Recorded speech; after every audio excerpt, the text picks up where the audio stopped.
Okay, so once we get into chapter 4, we're coming back to where Isaiah started with the beginning of chapter 2, talking about the restoration, the messianic age, these unfulfilled promises that we know are yet future, the conclusion of the redemptive plan, all this great, promises. We're getting back to in the latter days. So we're coming back. Now we're in chapter 4, and he's going to reference that. And he's going to continue kind of following along with Hosea. Let me move my notes forward so I can make sure to follow. So Isaiah chapter 4, in that day the branch of the Lord will be beautiful and glorious. The fruit of the land will be the pride and honor of the survivors of Israel. And all who are left in Zion, who remain in Jerusalem, will be called holy. Everyone who has been recorded for life in Jerusalem. Now what we get here in Isaiah 4 is this picture of kind of the beginning, the initial days of the Messianic age, of the reign of Israel's Messiah and the restoration that begins to take place. These are the early days. You could compare this, to maybe the first 100 days of a presidency. These are the very early days, some of the first orders of business. Once the Messiah returns to deliver his people, this is what's going to happen.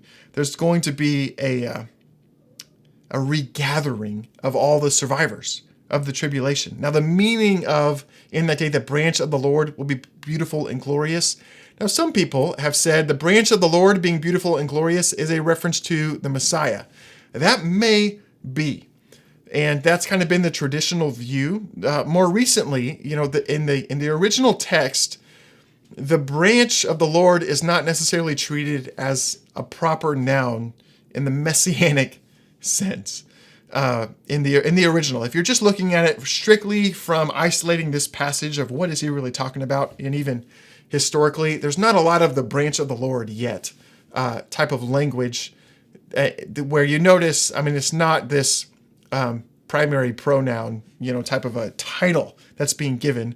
But Isaiah is probably referring to the sovereign planting of the Lord in the land that was prophesied by Hosea. Hosea 2, later in Hosea 2, he says, "In that day I'll answer, declares the Lord. I'll answer the heavens, and they will answer the earth." Meaning the rain is going to come down on the earth, and the earth will produce its grain, wine, and oil, and the earth will answer Jezreel. Now the meaning of the name Jezreel means the Lord sows, or God will sow.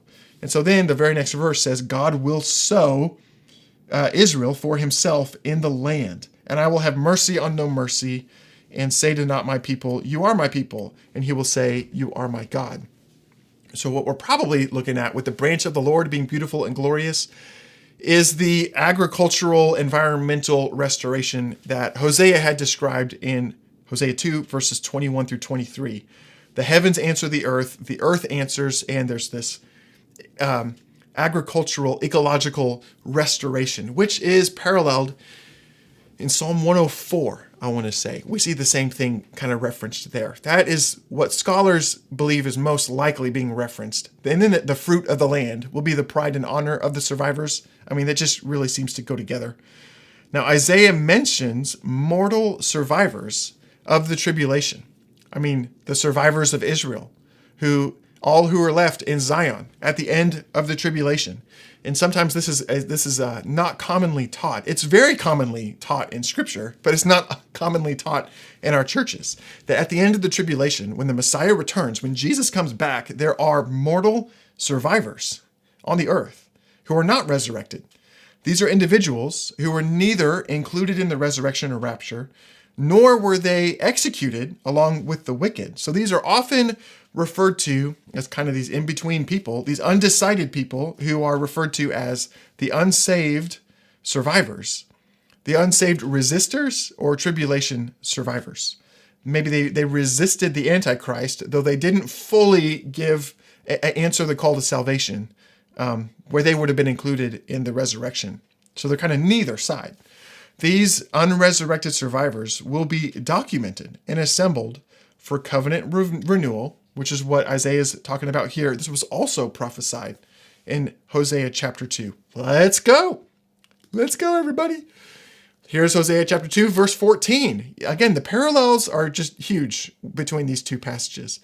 Therefore, behold, I will allure her. He starts to talk about, I'm going to regather my people, the people who've been scattered, the adulterous people, the spiritually adulterous people are going to be brought back. I'm going to bring her into the wilderness and speak tenderly to her. And the location that he begins to describe is nearby where Israel entered into the promised land. The location where the survivors are regathered in the wilderness is around that area where they would have crossed over the Jordan and proceeded into the promised land, many years, many centuries ago, during the time of Moses. So remarkably, he's saying, I'm going to regather you and we're going to renew the covenant again as you did when you entered into the promised land with Moses and Joshua. How amazing is that? I think that's quite cool. And that's what Hosea is talking about here, and that's what Isaiah is describing here. Let me just jump ahead.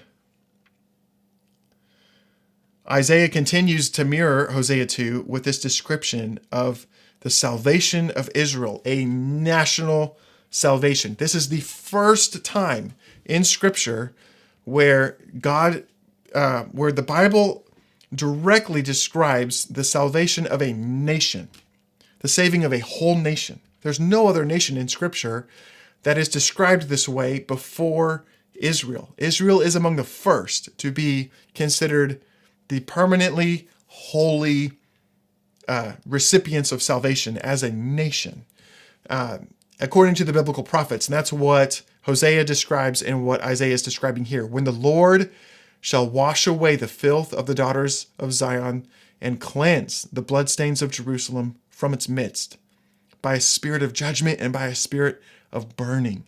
What language?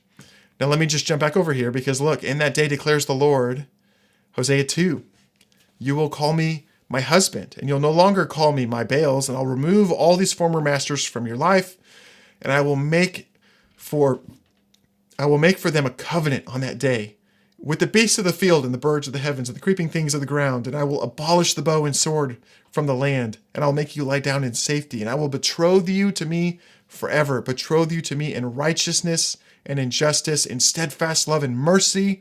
I will betroth you to me in faithfulness, and you will know the Lord.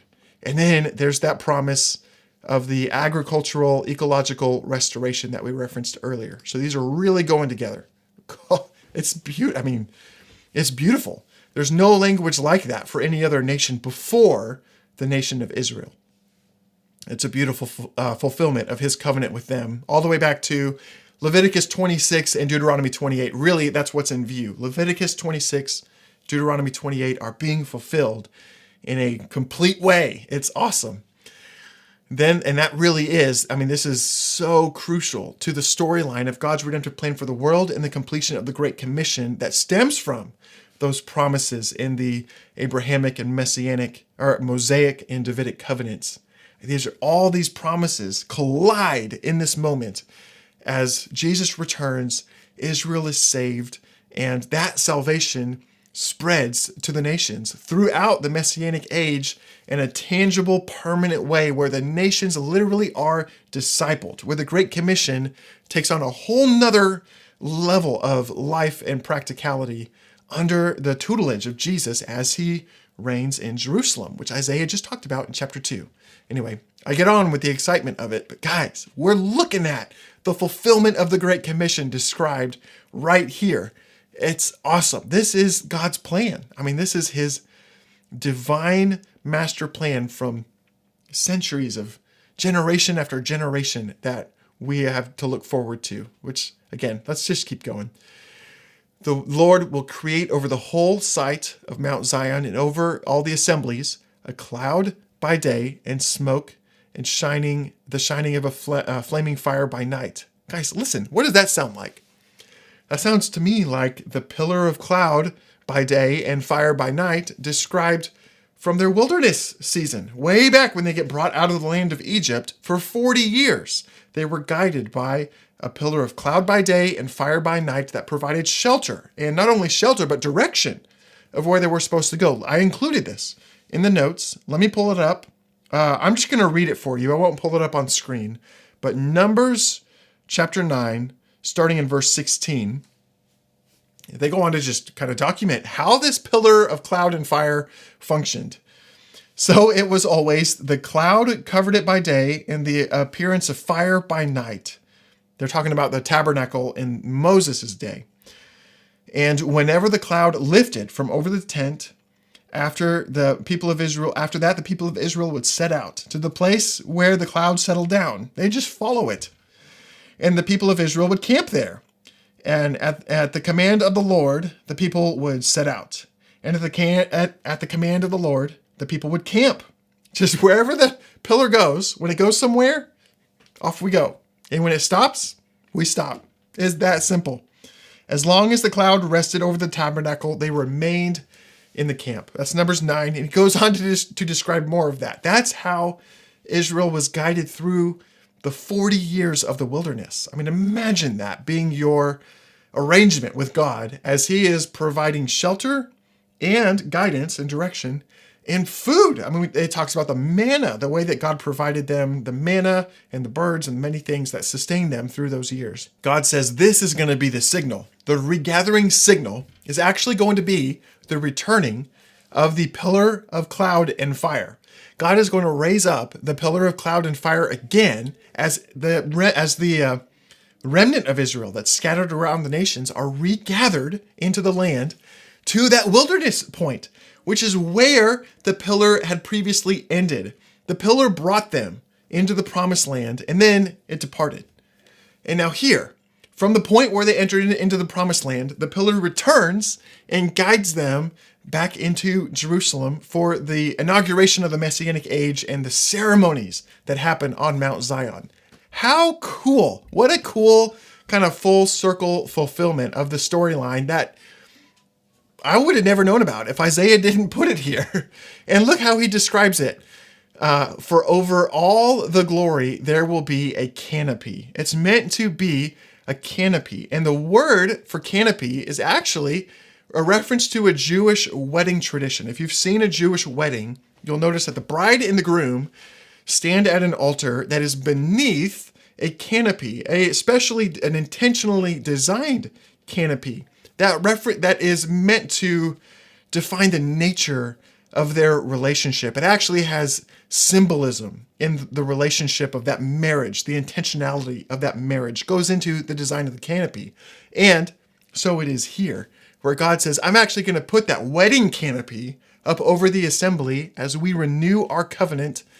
And man, we're just getting back into Hosea type language, where Hosea 2 declares the Lord, you'll call me my husband. Isn't that something? I mean, it is like we're going to renew our vows almost. Isn't that something? Okay. I think that's beautiful. So imagine over the whole city, this glory canopy, physically visible. I mean, it's amazing. And such a beautiful picture of the promises of God. The canopy is meant to represent the nature of the covenant inheritance. That's why it is this massive glory canopy.